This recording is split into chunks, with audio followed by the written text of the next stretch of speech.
Hey everybody, David Shapiro here with another video. Today I am going to talk about AI and education. So for some quick background, I have been talking with educators all over the world, and my startup, our first product is in EdTech. Our first platform will be EdTech. So I have been talking with people all over the world at all levels of education to get a better understanding as to what they need. And I figured I'd report my findings because this is a really important conversation to have. And I might be having some upcoming podcasts with some of these educators, all really great people. Before we get started, I just wanted to go ahead and say connect with me on LinkedIn and or Patreon. Links in the description. If I can meet my financial goals on Patreon, then I will be able to disable ads forever. All right, on with the show. So first, let's talk about some recent news. New York City banned ChatGPT. AI detectors are being built. Some educators, meanwhile, see some possibility. One of the primary focuses is on cheating. And cheating is focused on grades. So we'll talk a little bit more about that in just a minute. So the big question is, do we shut it down? Do we lean in? What do we do? The problem is that education is a sticky wicket. There are lots of stakeholders. There are parents and teachers and students. There are legislators. There's higher ed, and then there's faculty, administration. So when you have this many stakeholders, it is very, very difficult to come to consensus or to make any changes. Now, another problem is that there's disagreements over pedagogy, which is the theory of learning, the theory of education. What about grades? There's the ungrading movement. There are traditionalists who say grades should never go anywhere. We'll talk more about grades in a minute. Another example is homework. There's a lot of disagreement over homework. So for instance, some people assert that the point of homework is not to teach children, but to teach them, not to teach them material, but to teach them to deal with drudgery and menial tasks. And that the point of grades is hotly debated. But one thing that I heard again and again talking to educators, concerned educators who are more excited and optimistic, yet still cautious about AI, is that there is a big disconnect between pedagogical understanding of education and education in practice. And this is not just in America. This is America, Canada, all over Europe, all over the world. Another problem is that there's no consensus on the purpose of education. Are we trying to create well-rounded students? Are we trying to create worker drones? Do we have a duty to provide equal opportunity? Are we supposed to focus on employability later, life skills? What about private education or public education or trade schools or college prep? We can't agree on any of this stuff. And so what often happens is that we end up kind of trying to get a one-size-fits-all. And there's a lot of cynicism. One educator that I talked to was like, yeah, public education is very old-fashioned and it's very resistant to change.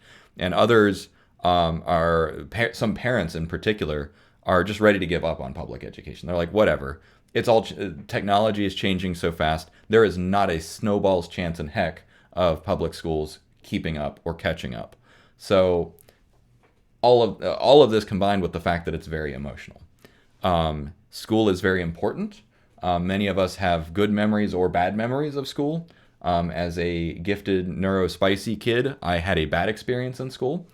So, for a long time I was like, whatever, tear it down, start over. Public school is garbage, right? Now after talking to educators and having been, my partner was a teacher, I have a more nuanced opinion. But I think there is agreement that something needs to change. And one thing that I'm hearing is that AI might force that change. So that's why I'm having these conversations on top of the startup, because I want to be part of that change. Education is so critical. And obviously school systems with their own funding, they'll be able to, tell us what tools that they need and implement their own things. But schools are not they're not the gatekeepers of all learning and all education. And we'll get into that later. once we get into some of the topics. So first, let me talk about some of the conversations that I've had. So I've talked with faculty and admin. I've talked with educators at all level, K through 12 and higher ed. One of my best friends is a physicist professor. And so we chat about this kind of stuff, and she's the kind of person who wants to fix the system from the inside. There's parents that I've talked to. I have not talked to any policy makers or legislators yet. So, but let's talk various stakeholders, and then we'll talk topics. So stakeholder number one is parents. Parents are going to invest in their children regardless of whatever schools do. So parents are going to buy educational tools. They're going to buy educational services. Many parents will fight with schools to get their child the best education. Some parents won't. So the other thing is there's a wide array of privilege disparity. And some parents just don't have the energy or the time or the money to invest in their children.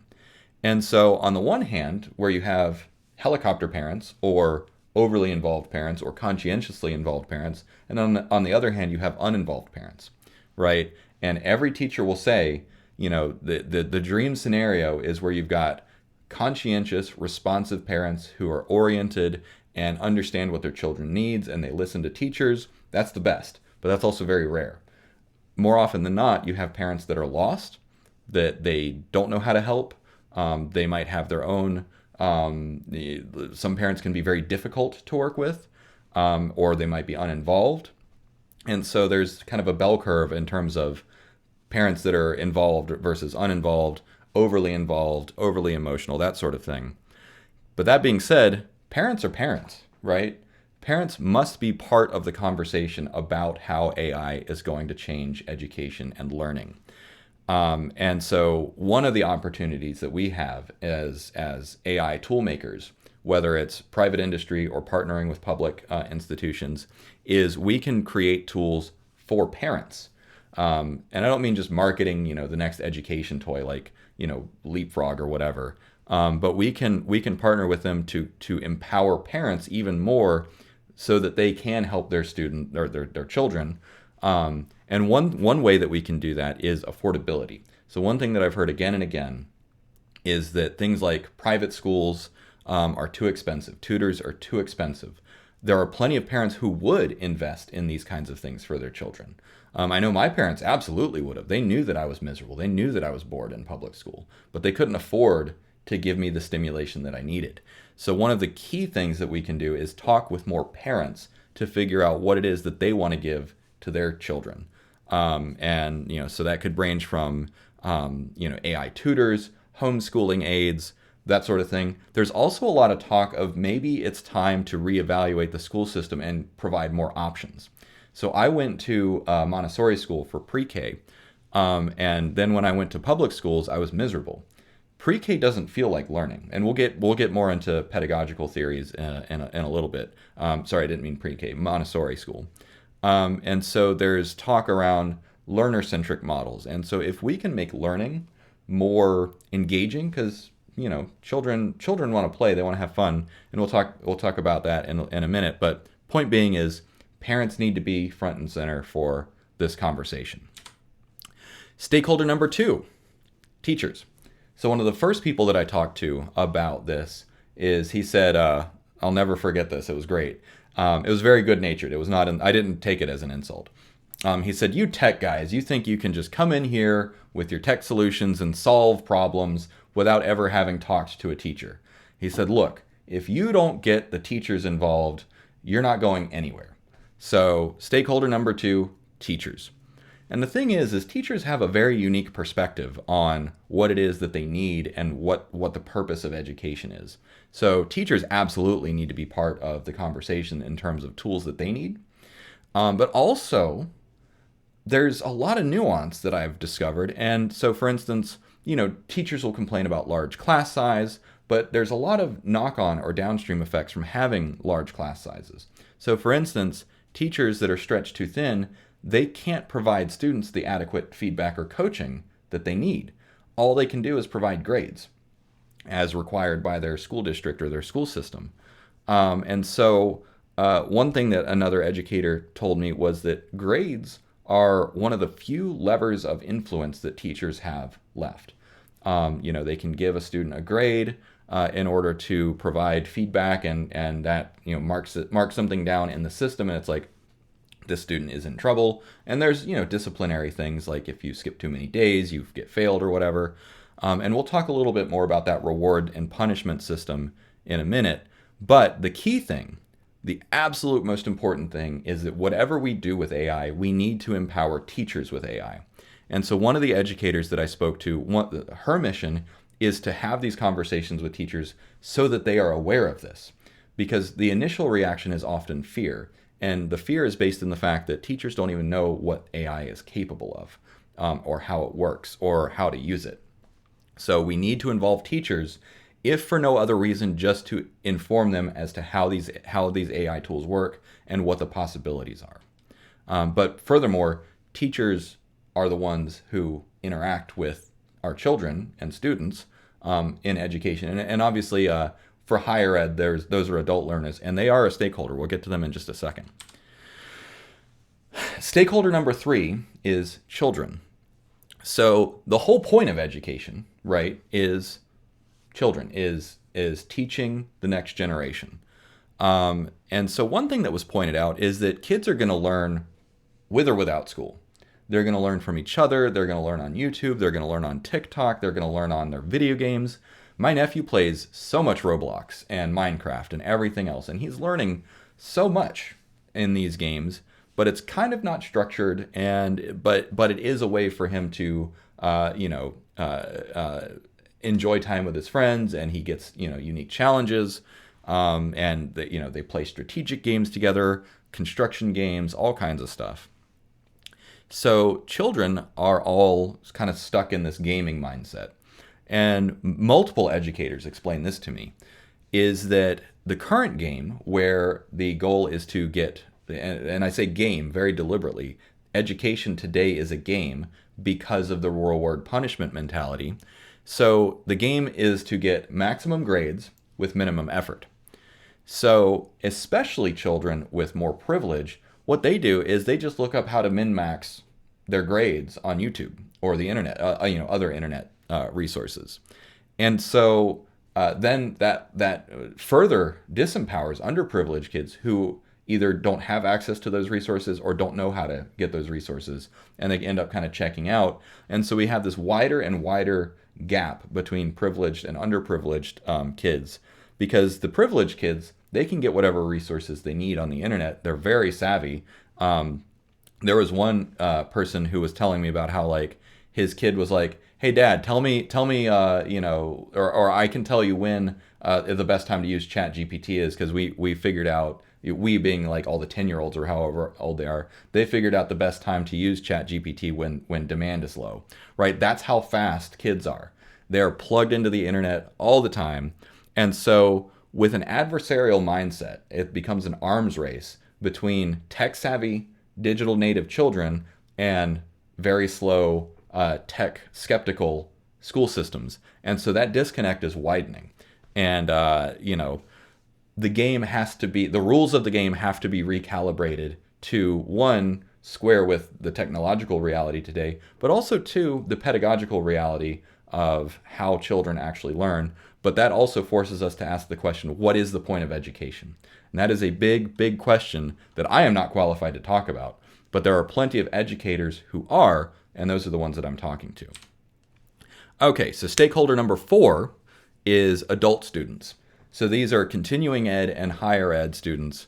And again, more often than not, there's even if once you get to be an adult learner, you can orient and say, I want to learn for the sake of learning, you still might be forced to kind of min-max, right? Because adult students, they have other pressures, right? They might have, their grants that they're trying to keep up, their scholarships that they're trying to keep up. They have stuff going on at home, right? They might be balancing multiple jobs. They might be trying to take care of kids. And so they're, in an ideal world, an adult learner is like, yes, I am going to learn for the sake of learning. But they're also human too. And so we need to include adult students in the conversation, how can we put tools in their hands so that they can learn and learn effectively with, maybe less time, less effort, whatever, without subverting the system by using these new AI technologies to game the system, and then kind of defeats the point of education in the first place.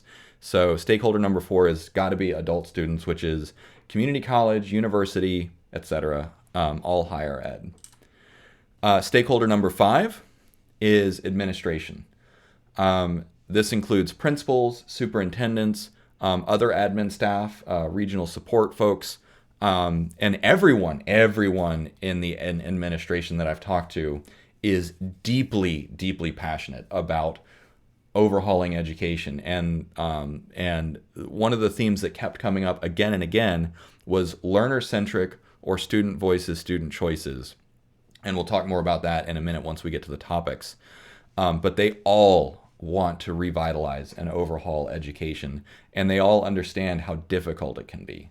And so, but we need to bring administration into the conversation too, because at the end of the day, right, they're also human, and they understand that the teachers are human, and the parents are human, and the children are all humans, right?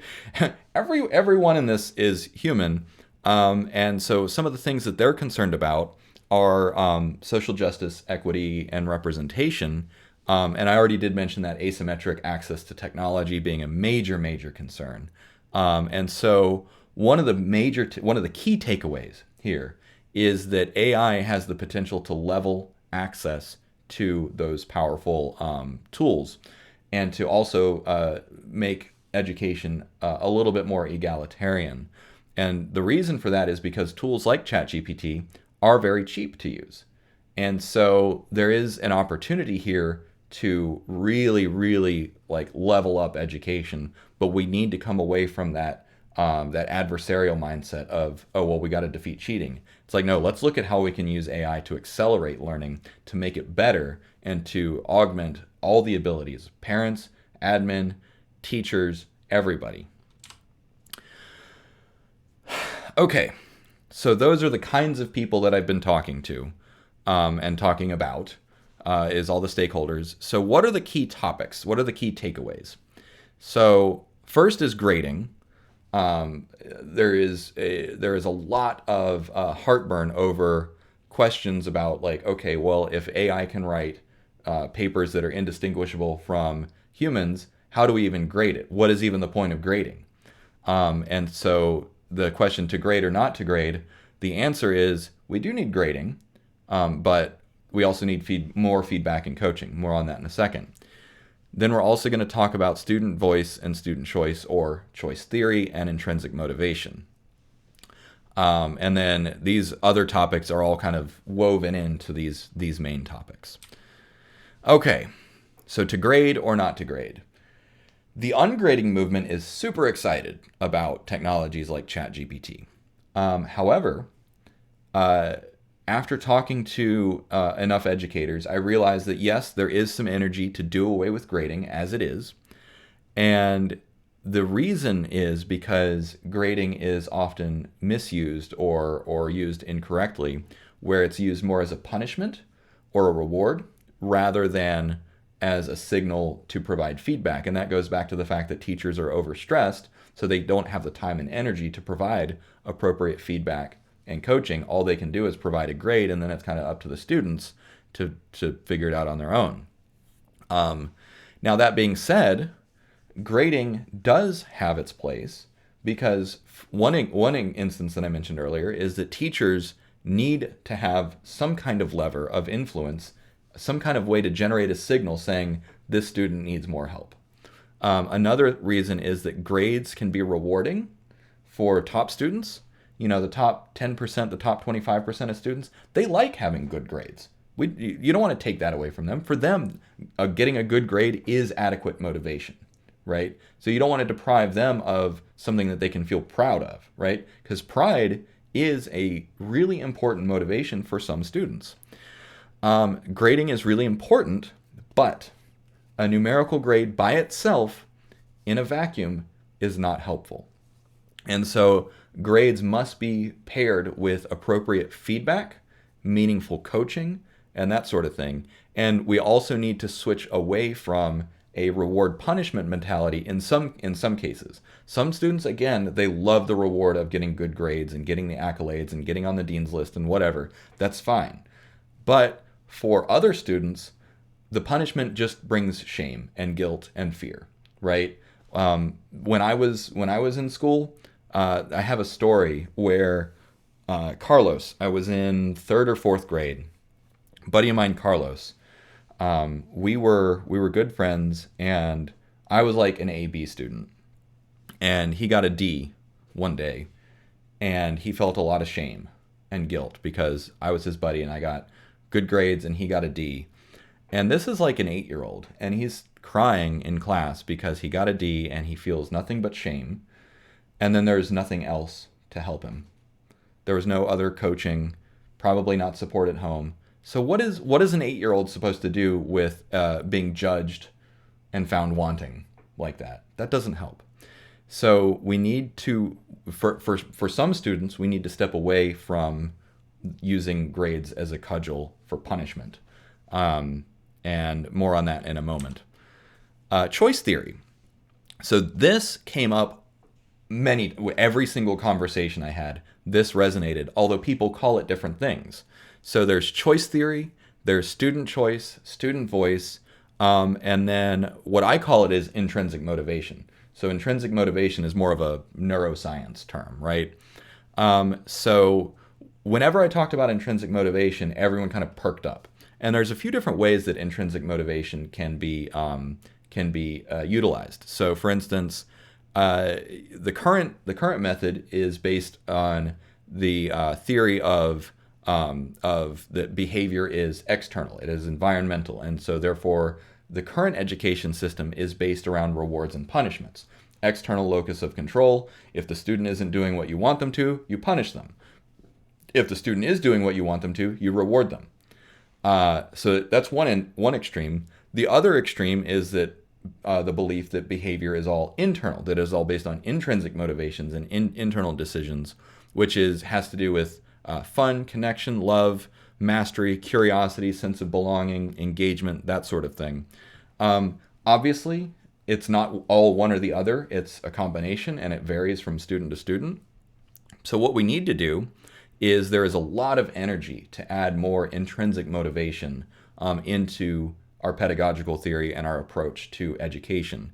And so an example of that is PBL, or project-based learning. That is probably one of the most popular methods of integrating student choice, which is let's find something that you care about deeply, and we will give you the resources to learn it, but it is your project to take to completion. And the PBL has could be many videos worth of material, but I chose VR because one of the educators that I spoke to, he ran a PBL project with middle schoolers, and it was a VR PBL project with middle schoolers, and one of the children that he worked with had struggled with anxiety, and so what this child did was they created an exposure therapy app in Unity, in VR. This is a middle schooler. And so what happens when you connect with a child's intrinsic motivation, or any student, with their intrinsic motivation, with something that resonates with them, they will surprise you, and they will learn a lot more along the way. Furthermore, PBL just makes sense. As an adult, formerly IT systems engineer, PBL is how I learned everything. I was like, oh, this is great. Like I'd get assignments at work where it's like, Dave, go figure this out. Okay, cool. I was given a general direction, and then the rest was up to me to figure out. I learned everything I needed on the way. I was like, PBL is the way that many of us learn, and it is like, it's basically gamifying education. So PBL is just one way to do it. There are lots and lots of other conversations to have around orienting education towards intrinsic motivations. And obviously, like I said, it's not all black and white. It's not 100% external motivation or extrinsic motivation, and it's not 100% intrinsic motivation.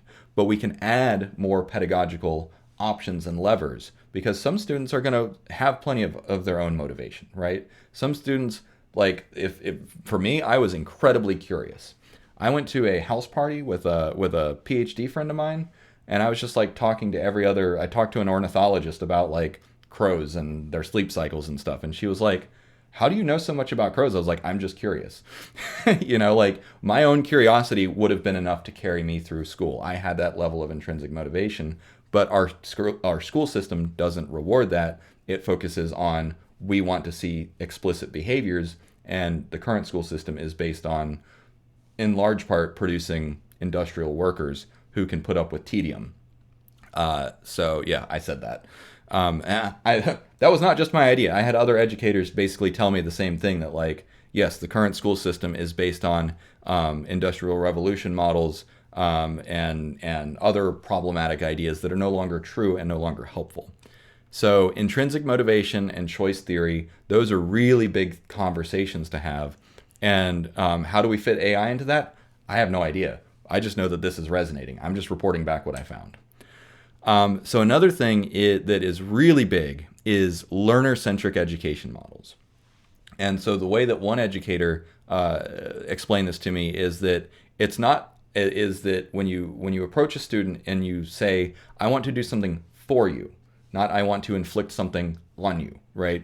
And so this is another way of taking away that adversarial mindset of rewards and punishments and saying, I'm going to coach you. I'm going to be a resource for you so that you can, achieve your own goals, your own motivations, right? And so this is another way. So PBL might be one way, but learner-centric education looks at the student and says, okay, what does this human need? What do they want? What do they need? What do they care about? What does their future look like? What connects and resonates with them? And so competence-based education is one way that we might be able to reshape a new grading scheme.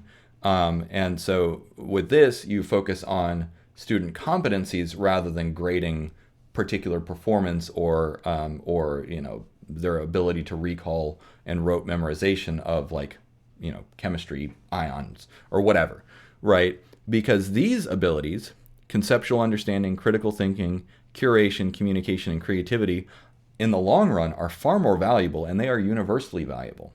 And one educator that I talked to, what he explained to me was that once you pivot and measure students based on these, you get this sandwiching effect where high-performing students who get straight A's with conventional grading schemes, rather than being straight A students, they're going to be like AB students.